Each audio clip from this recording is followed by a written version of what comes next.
Now I will be introducing our keynote speaker for today. But before I do that, a quick 30 seconds on why Riya was chosen to deliver today's keynote. As I mentioned earlier on, the goal here is not to look at the technicalities, it's to look at the contextual elements of AI. And what more a better example than to look at a young entrepreneur like Riya Karumanchi, who is the CEO of SmartCane. What Riya will be focusing on is her journey, and I want you all to focus on three very important things. What was the problem that she identified? How did she go about using AI technologies? And how did she go about scaling that and continue going about scaling that technology that uses AI to improve healthcare delivery and healthcare services? Riya will be talking to you for about 35 to 40 minutes, after which we'll go into our panel discussion. Ladies and gentlemen, please join me in welcoming Riya Karumanchi. The next 100 years of your lives, a look into part of the 16 years of mine. Artificial intelligence is changing the world and disrupting healthcare at a breakneck speed. But in order to find out its future possibilities, it's really important to see where it was in the past and where it is now so that we can extrapolate from there. Right now, in terms of human progress, we're here. But what if I told you that we were living in one of the most extraordinary times in human history? The 21st century is exponentially different from that of the 17th and 19th centuries, to the point where the amount of progress that's happened is absolutely unfathomable. But the world is going to start advancing at an exponential rate, and the really exciting part is we're right at the inflection point. And the main driver for all this change boils down to one key thing, and that is technology. So what I'm about to describe to you soon may seem like science fiction, but it's actually a very exciting reality. When we take a look at the world we're living in today, things have changed immensely. We've reached a whole new level of connectivity, communication, convenience, and knowledge, where so many things, data and information, is available right at our fingertips. Soon, emerging technologies like artificial intelligence are going to cause disruption on a scale that will make things like the iPhone and the internet look like gentle ripples on an ocean of history. Growing up, I was always a super curious person. I loved breaking things apart and building it back together. And my family actually nicknamed me the question box. There was a point in my life where the amount of questions I asked and how curious I was about the world definitely took a peak. In the summer of grade 4, I actually took a trip to India, and I went to go see my grandmother who lived in a village near southern India in Hyderabad. I was at her house, and I had a friend named Krishna who'd come over and play with me every single day. And I loved her, and she was one of the smartest people I've ever met. She was constantly coming up with new ideas for innovations that could help people in the community, and I thought it was brilliant. So one day we were playing a traditional Indian board game called Carom board. And as school was approaching after the summer was ending, I asked her what grade she was going into. But her response was absolutely shocking, and it stayed with me until now, and I'm sure it will stay with me forever. She told me that she actually had to drop out of school because her dad had passed away, and she had to work as a maid every single day to support her family and her sisters financially. Now for me, I thought, oh my God, I won the lottery by being born in Canada. But to find out that there were millions of people like her not living the same way with a very poor quality of life was absolutely insane to me and so unfair. I thought that although her intellectual capabilities were immense, the amount of mind potential compared to myself was exponentially less because she did not have the infrastructure and people to support her and give the education that she deserved. It was then where questions started popping up into my head about why does the world work the way it works, and more and more, to the point where I really didn't understand it anymore. I came to a realization that all this change was happening around me, but it wasn't happening and being distributed equally. There were a lot of groups being left behind, and as I grew older in grade 8, I realized that a big one was the accessibility community. So I was at my friend's house one day, and I had a chance encounter with her visually impaired grandmother that came over. And I got the chance to sit down and talk to her, and she was telling me that she was using a device called the white cane. I looked it up after and I found out that it had never been updated to take advantage of new technologies since 1921. And here I am looking at all these cool things coming out around me, but to find out that something so traditional had never been innovated on was crazy. But there was also a reason that I wanted to focus on this. As I saw her walking around the house, she actually started bumping into a ton of things and got a lot of injuries, and was telling me some stories about how her friends faced similar experiences. And because of this, it was that the cane can only detect obstacles on the ground and nothing above the ground for me to head level. It really is just a stick at this moment, and you feel around to wait until it hits something you know not to go there. And this wasn't just a problem for her. It was a problem for about 450,000 Canadians living with visual impairment. But at the same time, I thought back to before, how I actually wanted to do something about this. Because if everybody waited around, no innovation would be happening in this world. And it inspired me to create a solution. I came up with the idea of something called the SmartCane, which is an enhanced version of the white cane with things like object detection capabilities that vibrates in front of a person's path if an obstacle is detected, GPS navigation to help guide a person with turn-by-turn navigation with haptic feedback, and computer vision to describe a person's surroundings through audio feedback on a mobile app that's integrated with the cane. So this is me taking my phone around the house, and right now I can detect some very basic obstacles using this technology called computer vision, which, for those of you who don't know, is a subset of artificial intelligence. How I kind of chose to look at it was, a lot of these amazing technologies aren't entities on their own, and they're not industries, but instead they're tools that can help us solve a lot of important problems like these. So throughout an incredible journey with still a lot more to come, it's been a lot of ups and downs, but most importantly, a lot of failures and learnings. I'm so grateful to say that we've raised about $83,000 in funding and in-kind services and support from some amazing companies like Aero Electronics, Inertia Engineering, and Microsoft that have helped us take us forward from just an idea that I had in grade 8 to building it up. And right now we've completed our prototype and are hoping to do a pilot project once we've created something that's ready and all the bugs are taken out. So it's a lot of learning still. But when it comes to artificial intelligence, I realized through my work with SmartCane and using computer vision that it had a lot of interesting applications. So I wanted to see if I could help learn a little bit more about it. Our team at SmartCane had about 4 people, ranging from MBAs, designers, to engineers. But what I realized is when it comes to product development, learning how to build things on your own as well to make your idea and concept turn into a reality is a really important skill.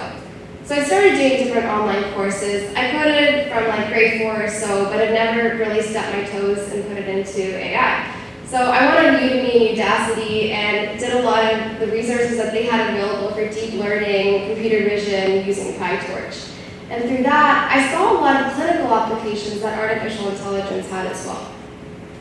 Another thing that I saw was, because artificial intelligence is advancing so rapidly and at sheer scale, a lot of us usually think about futuristic applications that have like self-driving cars or robotics.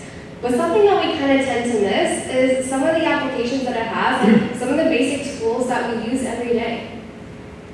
So one of the things that it can be used for is predictive analytics.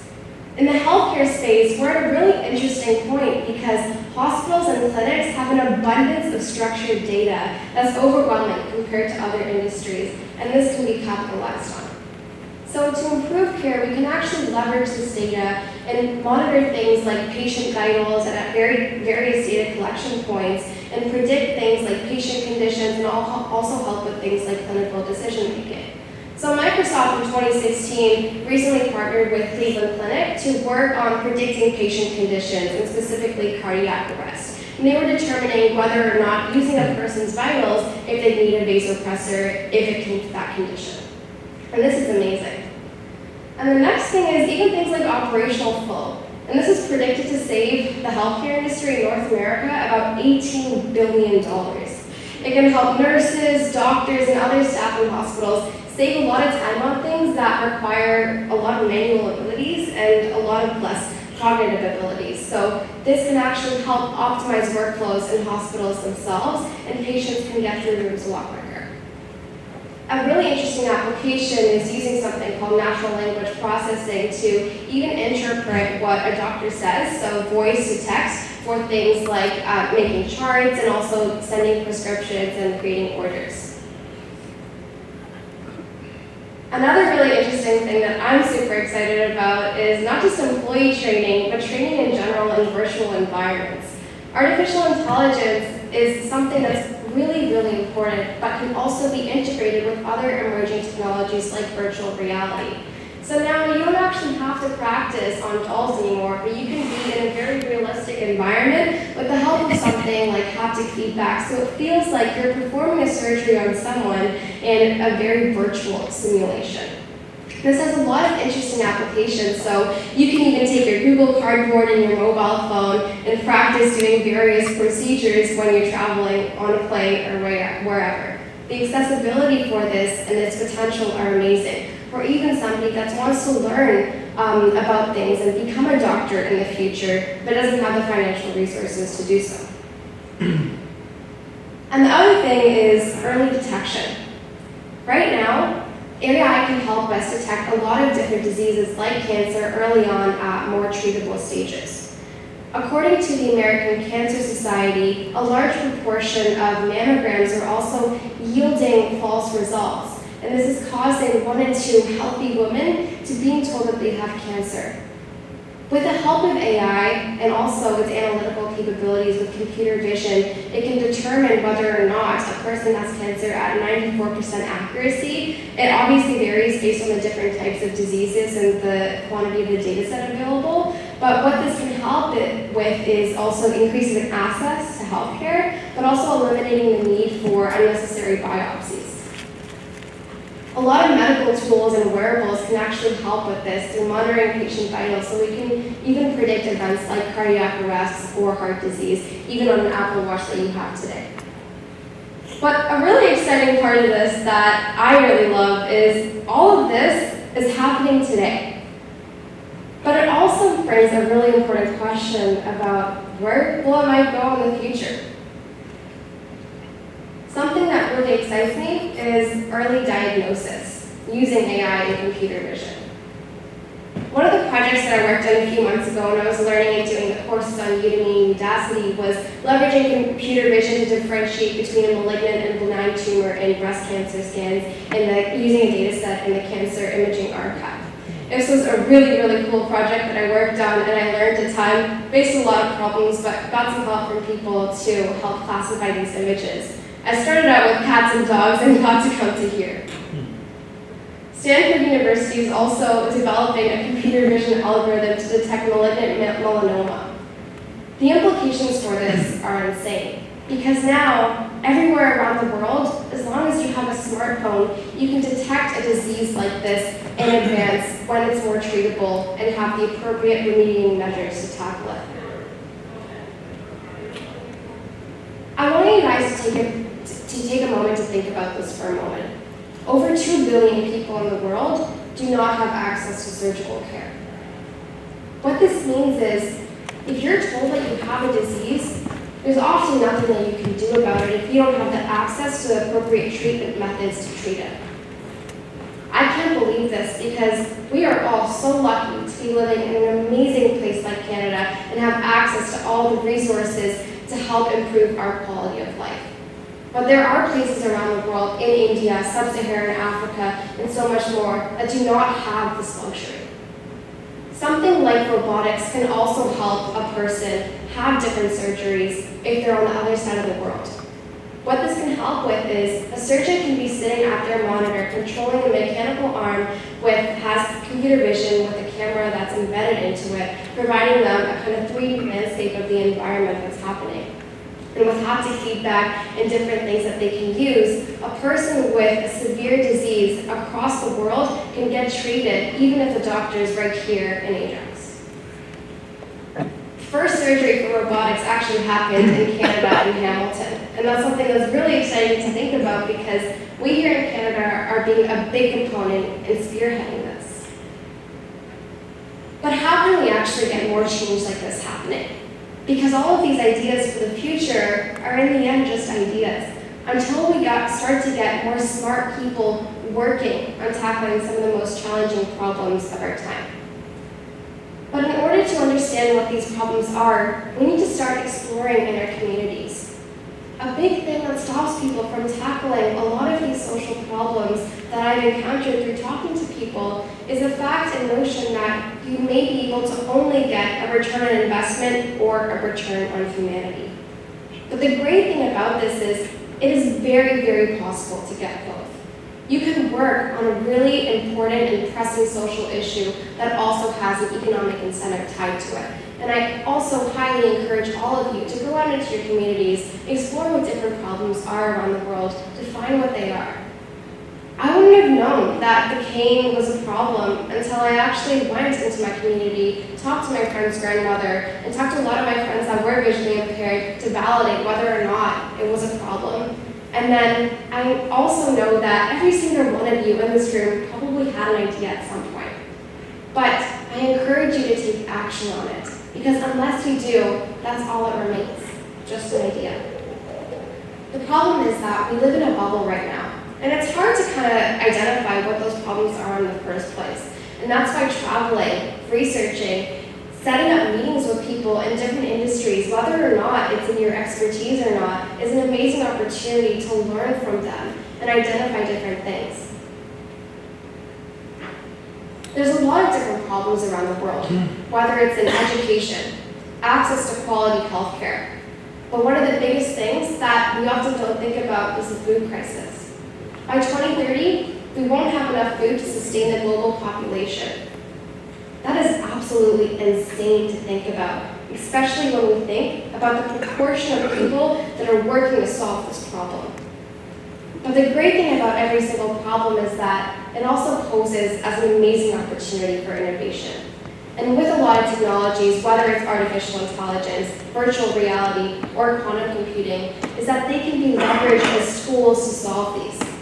You don't have to just use AI. You can look at the various intersections between things, like AI and genomics. We can actually analyze the human genome and use deep learning to predict whether or not a gene will be expressed and whether that mutation will cause a disease in the future for humans. So another thing that I wanted to point out was we need to start being proactive, not reactive. So something that I started thinking about was, what if we not just use SmartCane to help people who are currently visually impaired, but are there any ways to prevent visual impairment in the first place? That kind of mindset is so important, and I often see that in a lot of young people. But what I also see is that through the school system, you tend to lose that. So I encourage all of you to maintain that spark of curiosity that you've had since you were a child, because that is what's going to take you places. Take action on the ideas that you have. And every single idea, like I said, is just a vision until we start doing something about it. Every single person in this room has their own unique set of expertise, unique set of knowledge, and a unique set of experiences. And it's those that shape our thoughts and ideas. So once you start to collaborate with different people and put in the effort to learn about new things, that's when you can start to achieve true innovation. I had no idea about AI when I was in grade 7 because schools don't talk to us about it. All we know about it is picturing a robot, like the one in the movie AI. But until you actually start talking to people and learning about it and exposing yourself to all of these things and putting in the work to learn about it, acknowledging that, yeah, there are going to be challenges faced along the way, but you're not the only one that's at that stage, because any single person that has learned whatever topic it is was also at the same stage at one point. So don't be afraid to go ask for help. Don't be afraid to talk to new people. And don't be afraid to learn. Learning doesn't stop just at a high school. It doesn't stop right at a university. But it's a continuous process. So maintain that curiosity that you have. If I were to leave you off with a few key things today, I think one of them would be that you're never too young or too old to start learning and start building.